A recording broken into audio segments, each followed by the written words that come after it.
বিবাহিত জীবনের সবথেকে বড় দুঃস্বপ্ন হলো দুজনের মতের অমিল হওয়াটা। আর যদি সেখানে বিয়েটাই হয় মতের বিরুদ্ধে, তাহলে পরবর্তী জীবন ভালো হবে না, এটা জানা কথা। ঠিক এমনটাই হয়েছিল একটা মেয়ের সাথে। মেয়েটা অভিনেত্রী হতে চেয়েছিল, কিন্তু তার বাবা তাকে জোর করে তার বন্ধুর ছেলের সাথে তার বিয়ে দিয়ে দেয়। কিন্তু ছেলেটা তাকে মন থেকেই ভালোবাসত।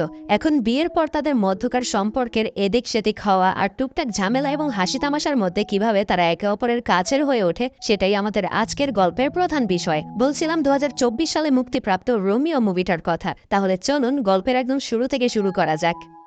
গল্পের শুরুতে আমরা একটা ছোট্ট বাচ্চাকে দেখি। বাচ্চাটা শহরের এদিক ওদিক তার বোনকে খুঁজে বেড়াচ্ছে। সেখানে একটা আগুন লাগার ঘটনায় সে তার বোনকে হারিয়ে ফেলেছে। আর ঠিক তখনই একটা বিশাল বিস্ফোরণ ঘটে, যার সাথে সাথেই ঘটনা বর্তমানে চলে আসে। হ্যাঁ, সেটা এই ছেলের ছোটবেলার একটা ঘটনা ছিল, যেই ঘটনায় সে তার বোনকে হারিয়ে ফেলেছিল। তবে সেই দুঃস্বপ্নগুলো এখনো তাকে তাড়া করে বেড়ায়। বর্তমানে অরবিন্দ অন্য একটা দেশে থাকে। মূলত তাকে কাজের জন্য এখানে আসতে হয়েছে। অনেক পরিশ্রমের পর সে নিজের একটা রেস্টুরেন্ট খুলেছে মালয়েশিয়াতে, যেটা বেশ ভালোই চলে। একদিন তার চাচার কাছ থেকে তার কাছে কল চলে আসে, যিনি তাকে একটা জরুরি কাজে ইন্ডিয়া আসতে বলে। তাই অরবিন্দ ইন্ডিয়া যাওয়ার জন্য রওনা হয়। তবে এয়ারপোর্টে আমরা দেখতে পাই যে অরবিন্দ পথের মধ্যে অনেকগুলো জুটিকে খেয়াল করছে, আর তাদেরকে দেখে খুব খুশি হচ্ছে। আমরা বুঝতে পারি অরবিন্দ মনে মনে চায় যে তার একটা ভালোবাসার মানুষ থাকুক, যাকে সে মন ভরে ভালোবাসতে পারবে এবং একসাথে সারাটা জীবন সুখে কাটাতে পারবে। কিন্তু এখন পর্যন্ত তার এমন কেউই জোটেনি। ইন্ডিয়া পৌঁছানোর পর সবার আগে সে তার পরিবারের সাথে দেখা করে, আর সবার প্রথম যে কথাটা তাদের মুখ থেকে বের হয়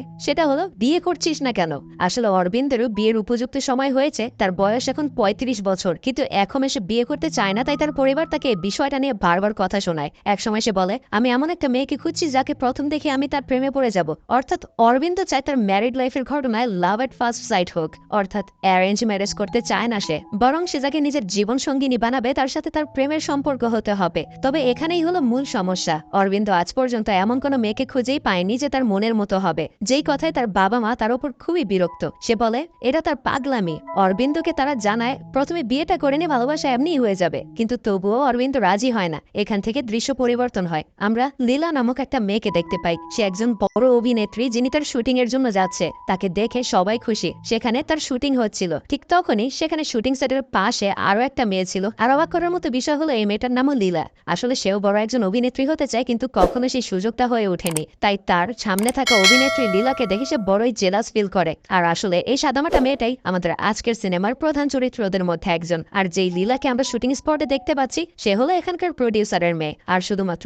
এ কারণেই তার অভিনয় জীবনটা সফল হয়েছে, যেটা আমাদের লীলা কোনোভাবে মেনে নিতে পারে না। কারণ লীলার ট্যালেন্ট আছে, কিন্তু সে কখনো সুযোগটাই পায়নি। তাই লীলা হতাশ হয়ে তার বন্ধু গৌতম আর রুবিকে কল করে। সে সময় তারা দুজন সমুদ্রের ধারে প্রি ওয়েডিং ফটোশুট করছিল এক কাপলের। লীলা বারবার গৌতমকে কল করে এবং একসময় সে কল রিসিভ করলে লীলা রাত্রেবেলা একটু টিটি পানি খাওয়ার আয়োজন করতে বলে, কারণ আজকে নাকি তার মন ভালো নেই। আর এদিকে গৌতম যাদের ফটোশুট করছিল তাদেরকে সে বিচে শুয়ে পড়তে বলেছিল, কিন্তু মাঝখানে কল রিসিভ করতে গিয়ে নতুন এই কাপল সমুদ্রের পানিতে ভিজে গিয়েছে। এদিকে গৌতমের কোনো খেয়ালই নেই। সেদিন কোনো রকমে গৌতম আর রবি শুটিংটা শেষ করে। এরপর রাতের বেলা লীলা তার বন্ধু গৌতম, রবি এবং সারার সঙ্গে টিটি পানি পান করে। এখানে জানা যায় যে তারা সবাই কোনো না কোনো কারণে চেন্নাই এসেছে। লীলা একজন অভিনেত্রী হতে চায়, কিন্তু তার বাবা খুবই কঠোর প্রকৃতির এবং তিনি চান না যে লীলা অভিনেত্রী হোক। তাই লীলা তার বাবাকে মিথ্যা কথা বলে চেন্নাই এসেছে যে সে এখানে একটা জব পেয়েছে, কাজ করছে সে, আর গত 4টা বছর সে এভাবেই কাটিয়ে দিয়েছে। ঠিক তখন লীলার বাবার কল চলে আসে, যেখানে তিনি লীলাকে বাড়ি আসতে বলে, কারণ লীলার দাদামশাই মারা গিয়েছেন।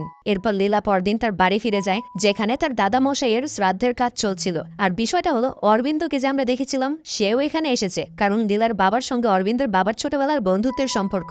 আর এখানেই কোইন্সিডেন্টলি লীলাকে দেখেই অরবিন্দের ভালো লেগে যায়। এমনকি প্রথম দেখাতেই লীলাকে দেখে অরবিন্দ নিজের মনে মনে তাকে নিয়ে ঘর বাঁধা, সংসার করা, বাচ্চা কাচ্চা একদম সবকিছু মনের ভিতরেই গোছাতে শুরু করে। আর অরবিন্দের মা নিজের ছেলের দিকে তাকিয়ে বুঝতে পারে যে অবশ্যই লীলাকে তার পছন্দ হয়েছে, এজন্যই তার দিকে এভাবে তাকিয়ে আছে। অবশ্য অরবিন্দ ওখানে কিছুটা পাগলামি করতে শুরু করে, যার কিছুক্ষণের মধ্যে হঠাৎ লীলার মা অজ্ঞান হয়ে পড়ে। জানা যায় তার মায়ের নাকি অনেক আগে থেকে একটা সমস্যা ছিল, যে সমস্যার কারণে এখন তার ইমার্জেন্সি একটা অপারেশন প্রয়োজন, যার জন্য ইমিডিয়েটলি 4 লক্ষ টাকা লাগবে। এখন এখানে এমন একটা সময়, এমন একটা ঘটনায় হঠাৎ করে লীলার বাবার জন্য 4 লক্ষ টাকা জোগাড় করা করাটা সমস্যার হয়ে দাঁড়ায়, যার কারণে লীলার বাবা লীলাকে জিজ্ঞাসা করে, তুই তো চেন্নাই থেকে কাজ করেছিস তাই না, কত টাকা আছে তোর কাছে? আর তখনই লীলার সমস্ত সত্য বের হয়ে আসে যে সে চেন্নাইতে কোনো কাজই করেনি, বরং অভিনেত্রী হওয়ার জন্য এদিক ওদিক ছুটোছুটি করেছে আর টুকটাক কাজ করে নিজের খরচ চালিয়েছে, যার কারণে লীলার বাবা যেন একদম আকাশ থেকে পড়লো। ঠিক তখন অরবিন্দের বাবা সামনে এসে লীলার বাবার সাহায্য করার প্রস্তাব দেন আর লীলার মায়ের চিকিৎসার জন্য প্রয়োজনীয় সমস্ত টাকার ব্যবস্থা করে দেন তিনি।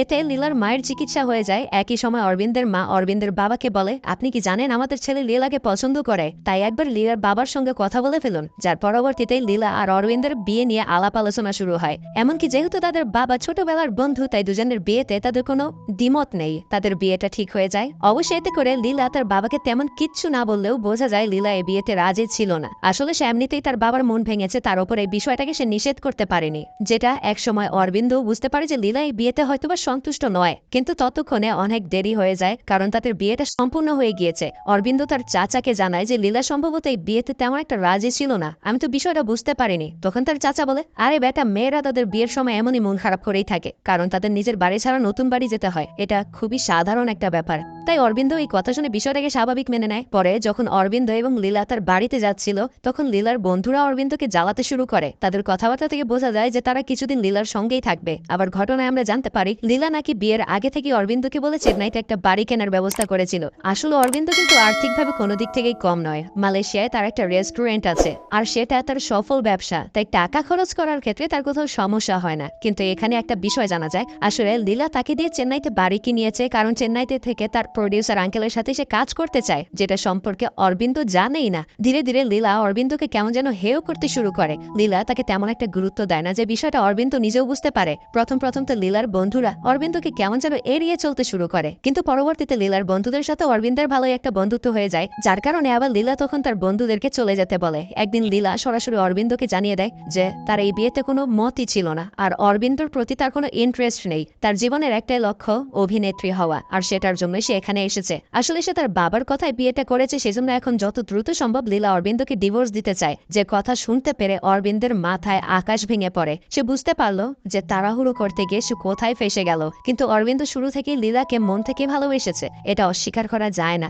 অরবিন্দ সোজা তার চাচার কাছে চলে যায় আর তার চাচাকে এই ঘটনা সম্পর্কে জানায়। তখন তার চাচা তাকে একটা পরামর্শ দেয়, দেখ, তোর বউকে তুই কিভাবে নিয়ন্ত্রণে আনবি এটা তোর বুঝতে হবে। ঘরের বউকে বেশি বাড়তে দিস না, বেশি স্বাধীনতা দিস না, তাতে হাত ছাড়া হয়ে যাবে। এখনই এই অবস্থা তাহলে বোঝার চেষ্টা কর। কিন্তু অরবিন্দ তার চাচাকে তখনই পাঠিয়ে দেয়, কারণ সে কখনোই এমন একজন স্বামী হতে চায় না যে তার বউকে এক ভিলেনের মতো নিয়ন্ত্রণ করবে। বরং অরবিন্দ তার বউকে ততটুকু স্বাধীনতা দিতে চায় যতটুকু তার প্রাপ্য।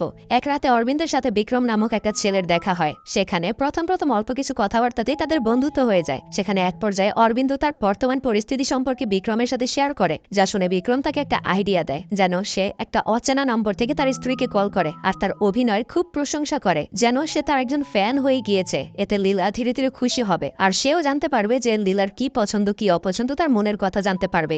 তার কথা মতো অরবিন্দ ঠিক এই কাজটাই করে। একদিন সে অন্য একটা নম্বর থেকে লীলাকে কল করে আর নিজেকে বিক্রম পরিচয় দেয়। সে জানায়, আমি আপনার অনেক বড় ফ্যান। আর প্রত্যাশা অনুযায়ী লীলাও এতে খুব খুশি হয়। ধীরে ধীরে তাদের মধ্যে অনেক কথাবার্তা হতে শুরু হয়। অরবিন্দ বিক্রম সেজে লীলাকে ভিন্ন ভিন্ন উপহার পাঠায় এবং আলাদা আলাদা সময় তার জন্য সাহায্যও করে, যেটা লীলা জানে না যে এইসব তার কোনো ফ্যান নয়, বরং অরবিন্দই করছে। একদিন লীলা এক ডিরেক্টরের কাছে অডিশন দিতে যায়, তাকে অরবিন্দই এখানে নিয়ে এসেছে। কিন্তু অরবিন্দ লক্ষ্য করে যে লীলা তেমন একটা হাসি খুশি নয়, তার মধ্যে উদাসীনতা দেখা যাচ্ছে। যদিও প্রথম লীলা এর কোনো কারণ জানায় না, কিন্তু রাতের বেলা অরবিন্দ যখন বিক্রম সেজে তাকে কল করে, তখন লীলা তাকে সবকিছু খুলে বলে যে ওখানে ডিরেক্টর নাকি তার উপর বাজেভাবে নজর দিয়েছিল। তাছাড়াও সে এমন কিছু কথাবার্তা বলেছিল যেগুলোর কারণে লীলাকে ওখান থেকে অডিশন না দিয়ে ফেরত চলে আসতে হয়েছে। যে বিষয়টা জানতে পেরে অরবিন্দ পরের দিন সেই ডিরেক্টরকে গিয়ে একদম উড়াধুরা মারধর করতে শুরু করে। বাড়ি ফিরে অরবিন্দ দেখতে পায় লীলা আর তার বন্ধুরা খুবই মন খারাপ করে বসে আছে। সে ওখানে কারণ জানতে চায়, তখন তারা জানায় যে তারা চারজন নাকি এসেছিল তাদের জীবনটাকে সেট করতে, কিন্তু অবশেষে তাদের কেউই তাদের গোলে পৌঁছাতে পারেনি। গৌতম ডিরেক্টর হতে চেয়েছিল, এখনো চায়। রবি একজন ক্যামেরাম্যান হতে চেয়েছিল, এখনো চায়। সিনেমাটোগ্রাফিও করতে চায় সে। সারা মেকআপ আর্টিস্ট এবং স্টাইলিস্ট হতে চায়। আর লীলা চায় অভিনেত্রী হতে। যে কথাগুলো শুনে অরবিন্দ তাদের সবাইকে জিজ্ঞাসা করে, একটা সিনেমা তৈরি করতে কত টাকা লাগবে? তখন গৌতম জানায় যে একটা সিনেমা তৈরি করতে কমপক্ষে 2 কোটি টাকা লাগবেই। যেটা শুনে অরবিন্দ এই সিনেমার পিছনে টাকা খরচ করতে রাজি হয়। তবে একটা শর্ত আছে,